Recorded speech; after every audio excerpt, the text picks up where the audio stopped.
Hey everyone, this video is going to be a fun video where I read some of the responses to our feedback form that we've gotten from the Ambassador playtesting events. I have not read these prior. These will be raw and live responses that I'll be reading, the good and the bad. We'll see how many questions I get through, but I'm just going to get through as many as I can. As many of you know, we launched our Ambassador program at the beginning of this year. We made an order of 150 pre-production sets and sent them out all over the world to hear feedback from real-life board gamers. Part of the requirements of being Ambassador was that you were required to have every new player fill out a feedback form. So we have over 100 responses from players all over the world. Not sure what I'm going to get into, but I'm excited to see what some of the people have to say. Alright, jumping in here on Google Forms, I don't think there's any specific order. And also, again, I've not read these, so I'm going to be reading them live to you and reacting accordingly. So here's first response from someone, not sure who it was. Ambassador notes regarding game with Ariel and Steven and Leanne, second party. My favorite part was trying out a new style of drafting. I liked being able to pick one person I liked and then draw until our skill levels got to a certain point. It seemed to work out pretty well. I also really liked this game. Particularly liked an idea I've been working on called the fifth player narrator. The player joins the game as kind of a powerhouse DM or dungeon master who just interprets certain encounters, like the ending of this particular game when Grandor was surrounded by Rupert and Vilmer in the battle we were laughingly reenacting for a moment with Rupert's tricky punches and Grandor's rib. This is actually a really cool element that this person just brought up. Is we like to say this game is a mix of Catan, Risk, and Dungeons & Dragons, and it's not like Dungeons & Dragons except for the folklore and the stories behind the characters. We actually really like this idea that people get attached to certain characters and factions. Like, I personally have my favorite character, I have my favorite faction, and I just like the vibe and the story that's told behind each character. And a lot of that comes out from their specials and also their artwork. A lot of our characters actually have developed backstories as well that are separate just to help build on the lore of our world. But we actually love that idea of having another person narrating as a fun kind of comedic dungeon master. And also, there's something they mentioned at the beginning about drafting. We actually encourage that. It's in the directions. I don't know if you guys got to that point, but it's in the directions where as long as everyone agrees upon it, you can draft any way you want. That's the core of where this game lies, is the characters you play with. So if that means you want to use it as like a payment system and, okay, this is how many points I get and I'm going to buy these many characters, or if you want to be like, hey, let's choose these many characters and then choose randomly, but not use certain characters that might be overpowered for you or whatever. We like this idea of people getting creative with the drafting process. That's like a very important feature that we wanted to have in this game, is make it your own. Obviously, we kind of set the boundaries, but our characters are balanced enough that they'll stand up to any drafting. And you can believe us when we say this, because we've played multiple fantasy drafts using all the characters, and we've gone down to the wire, even through hours and hours of playing through all the characters. So they can stand the test. Continuing on with this. When Grandor was defending and rolled all red, Vilmurray rolled a single attack. We acted like Vilmurray was swinging his sword. The tip of it caught on the ground and slipped out of his hands. But as Grandor was trying to move out of the way, he dropped his shield and tripped over it. When he fell, his head was directly below where Vilmurray's sword was falling, and the hilt smacked him in the temple. That was my favorite part, imagining the reality behind the dice. Again, we love this element, and this is why we claim it will fill a lot of D&Ders' desires for a game. You can really get fun and creative with it, and you have the artwork and you have the game structure to provide that. So, great feedback. We love that. At the end of the day, why do we play games? We play games because they're fun, and this right here sounds like a blast. Moving on to the next response. Also, I'm sure there's some responses in here that are going to be very short or negative. But again, I'm just going from the top to the bottom. Any game I play needs a balance of fate and skill and must be competitive for multiple levels of players with different strengths. Yes, we totally agree.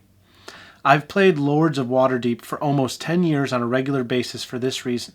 I didn't think my favorite game could or would ever be supplanted. Barnburners has that potential. We love to hear it. The amount of thought and time and care that was taken into the creation and adjustments is obvious. The art, the ease of learning, the literally endless variations in gameplay all make this the game I would choose if only had one game to play for the rest of my life. I am very critical and competitive, and I love the elements of this game that give other players the ability to level the playing field when an overpowered character emerges. Wow. Well, that's very positive feedback. It looks like we staged that. We did not stage that. That's authentic feedback. What he got there at the end, I think, is very important. And you'll learn this the more you play this game. The deeper you go in, the more you actually realize all the undertow strategy options that create such a balanced game. Like he said, sometimes you can have heavy characters that come out, but oftentimes those characters always will have a kryptonite character. And if you have kryptonite character or like a counter character in your lineup, you bring them out, boom, use that. And then when you're playing with multiple people, you use diplomacy to help convince people away from you. And so it took a lot of time to create that balance. 7 revisions of this new version. And again, I don't know how much you guys know of the backstory, but this game has been in the works for over 15 years. Me and my brother built it with just paper and cardboard and super janky when we were kids. And about 4 years ago, we decided to rebuild it now that we're adults and we can actually put money into something and make it legit. We hired artists, designers, and we recreated our own world. Took a lot of the characters we made when we were kids, brought them forth, added game elements, but that first revision we made about 4 years ago was so unbalanced. You had characters that would wipe the field, and so it took so many years of play testing and revising to get to the point at which this guy's talking about. So appreciate him realizing that, and it took a lot of work, but a lot of fun work because we love this game. Next response, Ambassador, Game 4, no expansion. Yet. We give our ambassadors the expansions after they complete the first 3 games. So that's what this person's regarding. And those expansions, just a side note, add so much to the game. The Alchemist, the Merchant expansion, they are so much fun. We really recommend, if you're an ambassador, obviously our ambassador program is winding down, but if you're an ambassador and you've already done your events and you want to do more and you don't have the expansions, contact us. We'll hook you up. My favorite part of this game was seeing how well 2 very different people approached it as a newlywed couple. They seemed tired, and these are 2 of my primary game-playing friends, especially the guy. I was very interested in seeing how he would respond. Even though they were tired and she was initially confused, they picked up super fast, and we had the game done, and interest sparked. Not super in-depth, but sounds like there's potential for, if the interest is sparked, they might want to play more. But glad that a wedded couple can get through this. And be careful if you get too competitive. Sometimes if you get too deep in this game, you can break some relationships. It can get really gnarly. Ambassador feedback, Game 5. Fix Sean's numbers of players. It was a 4-player. Interesting. I don't know what that means. This was my favorite game. The best part was Sean. He was 100% into the narrative side of the game, where we told a story every time something happened. It took longer, even though we only started with 2 character cards, because we were laughing and imagining Carmela perched in a burning building, sniping people all crowded on the rock. That's amazing. Again, it's crazy that these first few comments hit at a piece that often goes unnoticed in our game, but we spent so much time in building is we wanted to create a world where people can really enter into. There's actually a name for our world. It's called Enemir. We made a map around it. We made folklore stories. We made music around it. There's an entire world we built because we want people to play this game and really embody the style and get into the story. And that's where the D&D, again, that influence comes in. We want to really get creative with this and allow people to enter into this world. So it's really awesome that they appreciated this. Hi, Steve Roby. I'm filling out our form for a friend as his ambassador. I appreciated the strategy that comes with the different combination of characters. With each combination, there comes a different strategy. There's a lot of replayability there. Inevitably, you come up with your favorite team. Yeah, there is a lot of replayability. In one of the past videos, I figured it out, and there's over like 800,000 variables as of now with just a 1-versus-1 player with only 2 cards. So if you had 4 players and do fantasy draft with each getting like 10 cards or so, or 11 cards, The amount of variables you can have in a game like that are well over 1 million. So, very, very much a replayable game, which we love. So we're glad that guy enjoyed it. All right, next comment. Game felt very polished and was a ton of fun. I loved the specialization of characters and how their artwork and abilities give them a personality. Seems to have a lot of replayability with the combos of characters. There's nothing in the game that feels cheap, like a ranged unit that can easily attack and then move out of range. And that's true. Again, what he's getting at is the balance of the game. A lot of our ranged characters don't have huge attacks, because if they had huge, powerful attacks, they'd be way overpowered. So what he's getting at is exactly true. Next comment. We played with the new Merchant Alchemist expansions and loved the new characters and their abilities. Some of our games had some huge twists because some development cards and because of the merchants. We were able to buy and use more than with just the standard game, which was really great. This is a great comment because it exposes the awesomeness that comes with both the alchemists and the merchants, but the merchants specifically. So something that if you played our game, or if you're going to play our game, you'll find out quickly is diplomacy cards are extremely important. It's the one element that no matter how professional you are, you'll never know what someone's diplomacy card is. Technically, if you're an extremely avid gamer of Barn Burners and Noblemen, you can memorize everyone's back card specials. So you know what's coming, you can anticipate strategy. But that's where diplomacy cards are so important, because diplomacy cards add that level of unknown and surprise. And merchants, who generally have a better time at getting coin, often get to help you as a team get diplomacy cards a lot faster. So they become a critical piece in especially longer games, because they can give you those inventory of diplomacy cards that you can pull out at strategic moments and then your enemies can't see. So that's a great point. Again, the expansions add so much. When we launch, we're going to be launching with both the expansions as well. We had to split them up just for cost purposes instead of adding them all into one master set. And it's technically still really fun with just the original master set with just Barn Burners and Noblemen, but we needed to make sure we release the Alchemists and the Merchants expansions at the same time. So if you're going to pre-order on our launch date, July 1st on Kickstarter, you're going to want to get those Merchant Alchemist expansions. They make the game, they just add so much fun to the game. Next comment. The special abilities on the back. It changed the basic strategy by adding layers. They add a variety of play and strategy that you have to overcome. You can't just go blindly attacking like a basic game of Melee. It was really smart to add that. Well, we appreciate that you like that, because in our minds, that's such a key element of the game. That's what gives each character their individual attributes. Next comment. I am an ambassador. This was my 4th game today, my 3rd party. I played against my son, who has already played. I'll include my thoughts below since I've already said why I love the game. I don't know. That's the end of his comment. I don't know if it continues with this one or if this is the next one, but all the different parts were very interesting. I especially loved how the different characters interact with the other characters. It kind of reminded me of the Hunger Games. That's actually an interesting, we've never gotten that before, but the rock, that centerpiece in the map, is designed to draw people to the center. Although you don't necessarily grab a weapon, it does give you buffs. So that's kind of a cool view of it. Next comment. I appreciate that it's simple in essence, but there's so much variety because of all the specials. It can be played multiple times without getting boring. We love to hear it. Every good game needs to have replayability. We think it's replayable, but it's good to hear that from the community. Next comment. The ability to mix and match so many different abilities with heroes. We all really enjoyed how there's a set limit for how many heroes you can receive.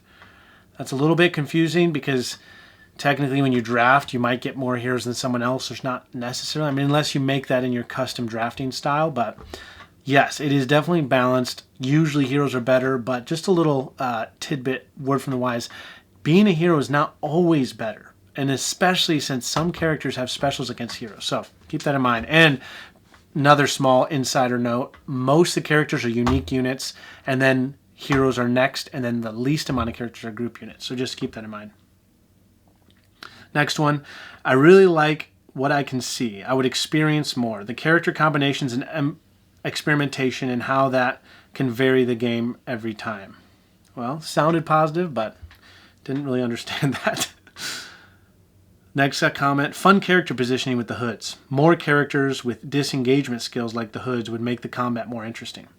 That's a good point, and if you played the game, you understand this, but we have leaving engagement attacks, and they're kind of like annoying at times, but they're very necessary. If you've played other war games and other mini games, leaving engagement's a very standardized thing. But we wanted to include with some of our characters to have specials that don't take leaving engagement. So keep an eye out. Some of the characters have that. There's also some diplomacy cards like Swift Movement, which allows you to kind of teleport anywhere on the map with any of your characters, and you also don't take leaving engagement. So that's kind of another way around it. But insider tip, just because you have to take that 2 versus 1 leaving engagement, that doesn't mean you should never leave engagement. Oftentimes, it's actually a great strategy to pull that out at times, because sometimes people think that, oh, I got him hooked, I'm adjacent to him, he would never leave and take that 2 for 1.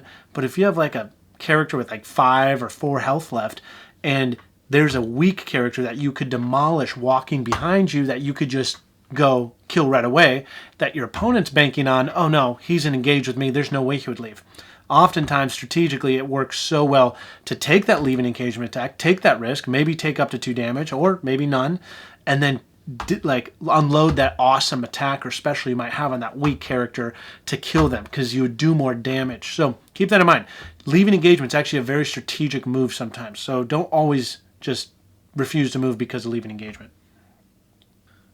Character exploiting. As in all of them, we're very powerful, and you have to find the best way to use your overpowered characters. That's our first, I think, negative comment. There are a lot of powerful characters. We had to work very hard on not just slowly, as we went through our 7 revisions, well now 8, making every character just stronger, stronger, stronger. But that is something we want to make sure we don't do, because we got to have variety in there. You can't just only have overpowered characters. I think if you play the game more and experience like all the characters holistically, you'll find that there's definitely weaker characters, and sometimes those weaker characters can actually defeat stronger characters in unique ways. So not sure how many times this guy's played. We do appreciate that feedback, but I do believe if you play more and experience the holisticness of all the characters, skill levels, all skill level 1s, 2s, and 3s, you'll see that there does seem to be a pretty nice balance. And that's why when you draft, we always recommend you draft the same amount of skill level points, because that in general balance out.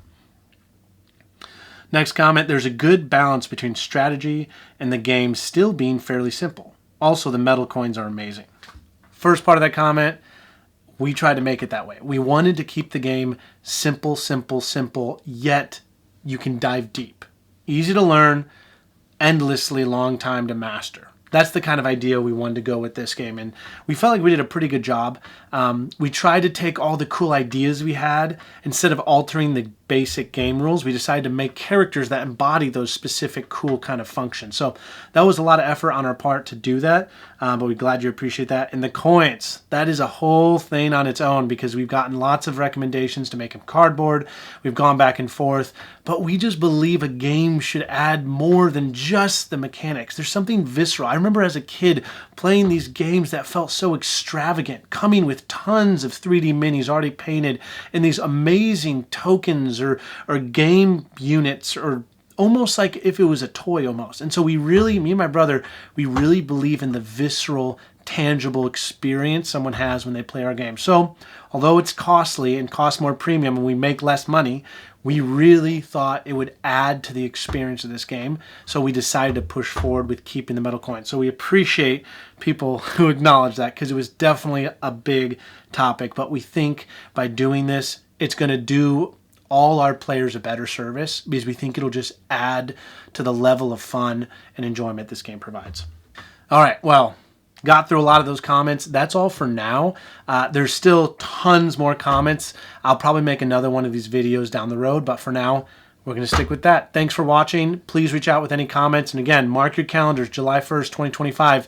We're launching on Kickstarter. We need all the momentum, all the help we can get. Go follow that pre-launch page now and reach out with any questions, and I'll see you in the next one. See ya.